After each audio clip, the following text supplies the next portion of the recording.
So today we're going to make a picture of snow globes using Klecky. So my Klecky is already on, and I'm going to start by drawing a couple of circles, and these are going to become my snow globes. At the bottom of each one, I'm going to add a little stand for it so that it holds itself up, and then inside I'm going to do kind of a U-shaped line that suggests the bottom of the snow globe on each one. For the first one, I could do some buildings. For the second one, I could do some snow people. And for the last one, that is up to you. I want you to also include what you know about drawing snowflakes. And if I haven't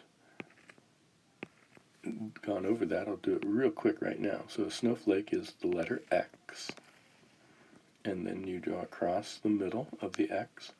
And then on the ends of the X parts, you draw some shapes or lines on each one. Do each one after another until you get 3 or 4 in there, and it starts looking like a snowflake. And you can do those in lots of different sizes.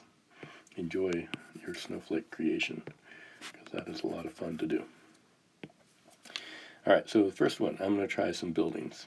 You could do a regular house if you wanted to. You could also add in other buildings behind the house. Perhaps the house is in the suburbs and we can see the city behind the house. So I'm just drawing rectangles and then adding more rectangles, and then adding more city structures that make sense to me. Sometimes the windows can be circles instead of squares. But come up with a couple of building designs that you like. Sometimes with skyscrapers we have long horizontal lines, and then we have lines that go up and down, making it look like a very large building with lots of different things going on in it. So, you could also do some sort of background behind the house, perhaps. You might have to use your eraser every once in a while if you're doing what I'm doing and drawing one thing over the top of another. You have to erase out the parts that go on top. Remember to use your coloring ability and definitely include some snow that's falling in your scene.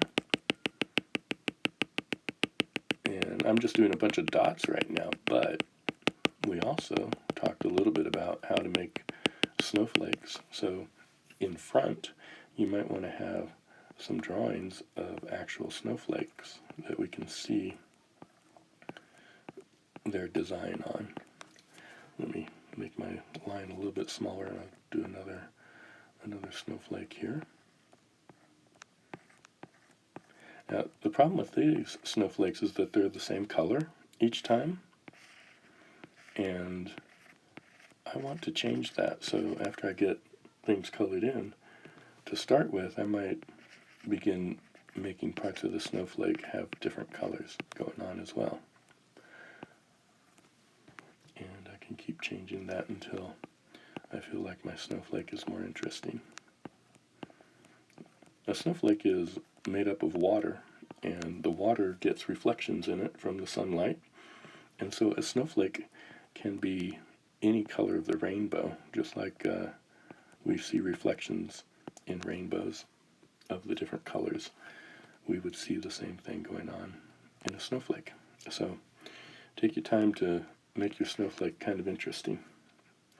All right, after that you can do the next one, which is a snow person.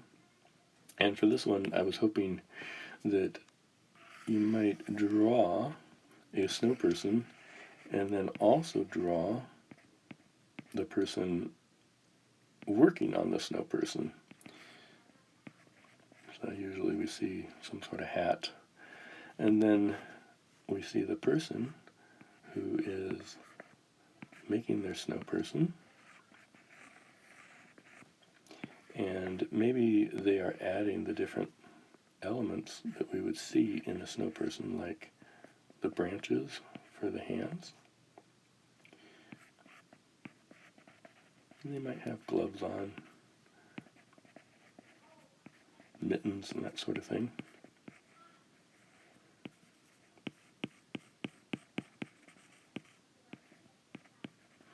And they might have a stocking cap on as well. So you get to decide how that's going to look.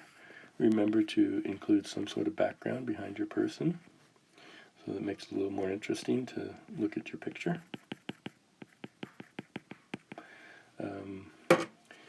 Remember to, once again, add the snow coming down, and perhaps do some coloring on your snow person. Remember that snow tends to be light blue in color because it's reflecting some of the sunlight. I like to make my snow white and light blue. You can see that I'm choosing the light blue to go with all of that. The mountains, I might do a different kind of blue, so it's different from the foreground to the background. You have different kind of snow going on. Again, it would be nice to include some larger snowflakes. And once again, you can do those snowflakes with different colors going throughout the entire picture.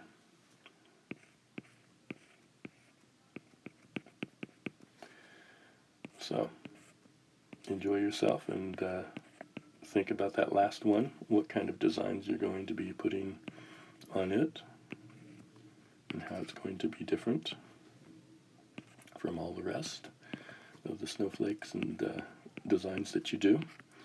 So we've got building that you need to do and a snow person that you could include, and then that last one is up to you. You get to decide what's going to go in there. When you're done with all of this, be sure and download it. And then